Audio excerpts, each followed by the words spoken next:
네, 안녕하세요. 김용필입니다. 네, 오늘은 11월 19일 금요일입니다. 네, 오늘의 주요 뉴스 여러분들에게 말씀을 드리도록 하겠습니다. 오늘은 세 가지 뉴스를 준비를 해봤습니다. 이 대선 후보들이요, 모두 이 재외동포청 설립을 공약을 했다는 이런 소식이 들려서요, 그 내용을 좀 여러분들에게 전해드리도록 하겠고요.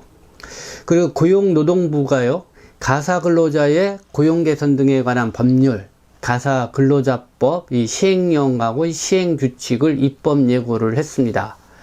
그래서 내년 6월부터는요, 이 가사 도우미도 이 4대 보험, 최저임금, 유급 휴가를 보장받게 된다는 소식입니다. 그래서 그와 관련된 소식 여러분들에게 전해드리고요. 국내 체류 중인 외국인들의 이 백신 접종 1차 접종을 한 사람들이 77.6%, 그리고 완료자가 72.2%에 달했다는 소식입니다. 그런데 이 국내 코로나19 상황, 현재 위드 코로나를 시행을 하고 있죠. 근데 나흘 연속 이 3,000명대 이상의 확진자가 발생을 하고 있고요. 또 500명대 이상의 위중증 환자가 속출하고 있습니다. 그래서 이 병상 부족 현상이 지금 크게 불거지고 있는데요. 그래서 이 수도권만이라도 이 비상계획을 발동해야 한다는 이런 목소리까지 나오고 있는 상황입니다. 그래서 이 코로나19 상황과 관련돼서 여러분들에게 마지막으로 전해드리도록 하겠습니다. 네, 2대1가 전했습니다. 이 김성곤 재외동포재단 이사장이요, 현재 미국 뉴욕을 방문 중에 있는데요. 미국 재미동포들과의 이제 간담회 자리에서 여러 가지 중요한 이야기를 했습니다.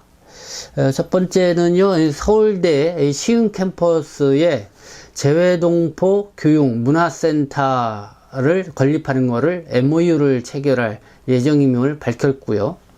그리고 대선 후보 모두 이 재외동포청 공약을 발표했다, 이렇게 밝혔습니다. 네, 한번 그 내용을 볼게요. 이 재외동포 교육문화센터와 관련돼서는 이 서울대학교 시흥 캠퍼스가요, 서울, 인천공항 등과 이 가까운 그 지리적 위치에 있기 때문에 학교 부대 시설을 거의 사용할 수 있는 조건이기 때문에 이 조건으로 이 재외동포 교육문화센터를 지금 건립을 한다, 이렇게 밝혔습니다. 이 재외동포 교육문화센터, 주로 이 차세대들, 그 해외에 있는 재외동포 이 청소년들을 국내에 초청을 해서 이 한국에 대한 이 교육, 재외동포와 관련된 이런 체험 문화, 한국 문화 체험 이런 거를 실시하게 되는데요. 거의 주역에 쓸 이 센터 역할을 한다는 것이죠. 그리고 이 재외동포청 설립과 관련돼서는요, 내년에는 재외동포청이 만들어질 것으로 보인다, 이렇게 이야기를 했는데요. 이와 관련돼서 이 미국 현지의 이 미주 중앙일보도요, 이 재외동포청 신설 내년에 이 본격화된다, 이런 기사를 제목으로 기사를 냈습니다. 그 내용을 보면은요, 재외동포들의 관심사인 재외동포청 신설은 내년에 가시화될 것으로 보인다. 김 이사장은 이재명 더불어민주당 대선 후보와 윤석열 국민의힘 후보, 안철수 국민의당 후보, 심상정 정의당 후보 등 주요 대선 후보 4인 모두 재외동포청 신설을 공약으로 내세웠다고 소개했다. 앞서 이 재단 신설 시 외교적 문제를 우려해 이 정부기관으로 설립되지 못했다고 이 김성곤 이사장은 소개를 했는데요. 내년 들어서 정부기관으로 확대 또는 격상이 추진될 것이라고 예측했다, 이렇게 미국의 현지 미주 중앙일보는 보도를 했습니다. 네, 이 재동포 교육문화센터 건립 소식도 나름대로 반가운 소식인 것 같고요.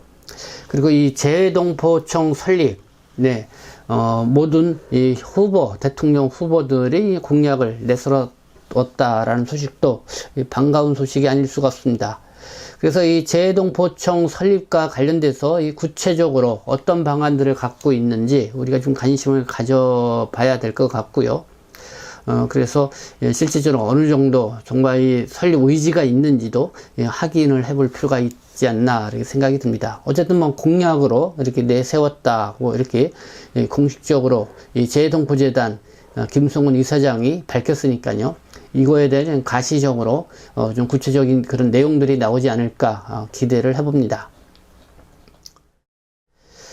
네, 내년부터요, 이 가사도우미도 이 4대 보험, 최저임금, 유급 휴가를 보장받게 되는 법률안이 입법 예고가 됐습니다.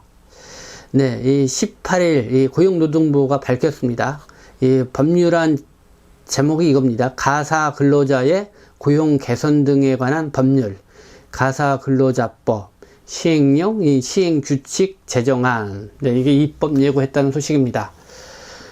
그래서 이 파출부, 가사 도우미 등으로 불렸던 이 가사 근로자가 이 법적 근로자로 지위를 인정받게 됐다는 것에 큰 의미가 있는 그런 뉴스입니다.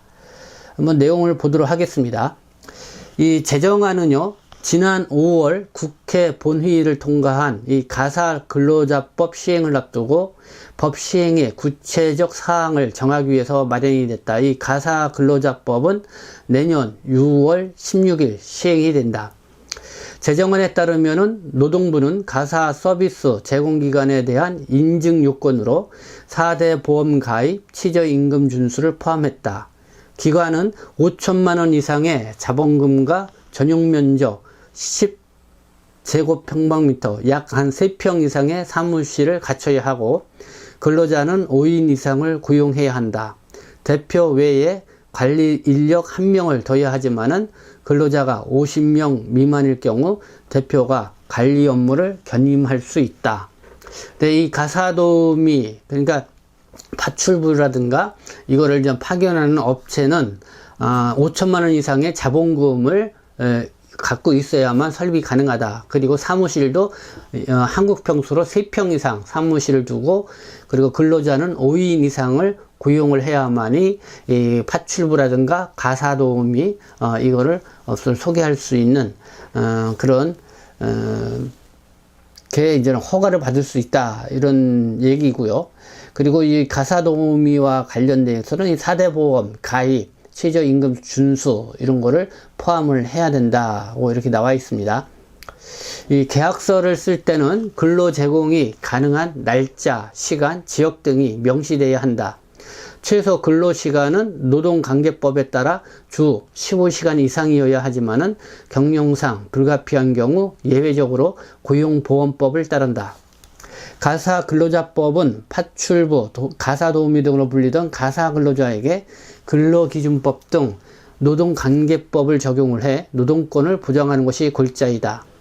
근로기준법은 1953년 제정이 됐지만은 직업소개 방식으로 일자를 구했던 가사근로자는 법적 보호에서 제외가 되어 왔다. 지난 5월 가사근로자법이 국회를 통과하면서 68년 만에 가사근로자도 법적으로 근로자 권리를 보장받게 됐다.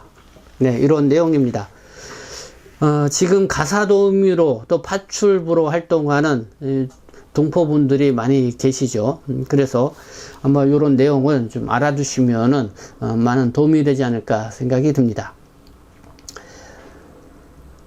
그리고요, 이 국내 체류 외국인 이 백신 접종이 1차 77.6%, 완료 72.2%에 달했다, 이런 보도인데요. 이 법무부가 밝힌 이 보도자료입니다.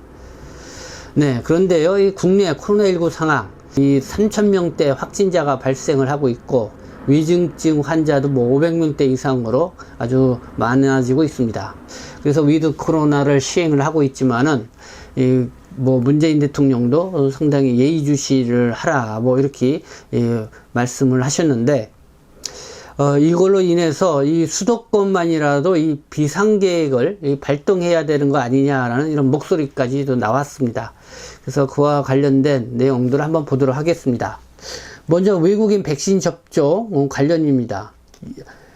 지금 2021년 8월 28일 기준 합법 체류 외국인의 백신 접종 완료율은 32.3%, 불법 체류 외국인의 백신 접종 완료율은 5.7%에 불과하였으나 2021년 11월 16일 현재 기준 합법 체류 외국인의 백신 접종 완료율은 71.7%, 불법 체류 외국인의 백신 접종 완료율은 76.4%로 높아졌다. 네, 상당히 많은 분들이 백신 접종을 했다, 이렇게 볼 수가 있는데요. 외국인, 특히 불법 체류 외국인의 백신 접종과 관련돼서 요거는 다시 한번 말씀을 드리는데요.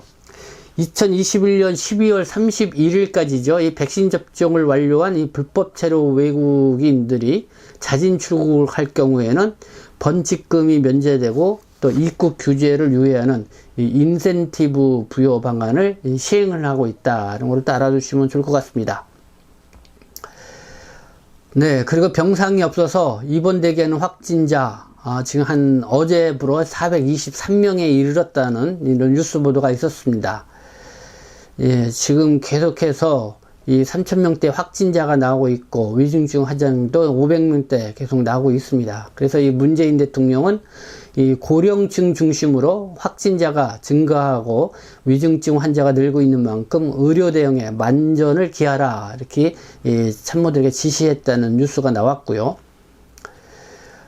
그러면서 이 천은미 이대 목동병원 호흡기내과 교수는요, 이 수도권과 비수도권의 상황이 다른 만큼 이 수도권만이라도 비상계획을 발동해야 한다고 이렇게 입장을 밝혔다는 소식 들려왔습니다.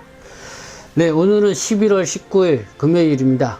오늘의 주요 소식 여러분들에게 전해드렸습니다. 지금까지 시청해 주셔서 감사합니다. 저는 동포세계신문 대표 편집장 김용필이었습니다.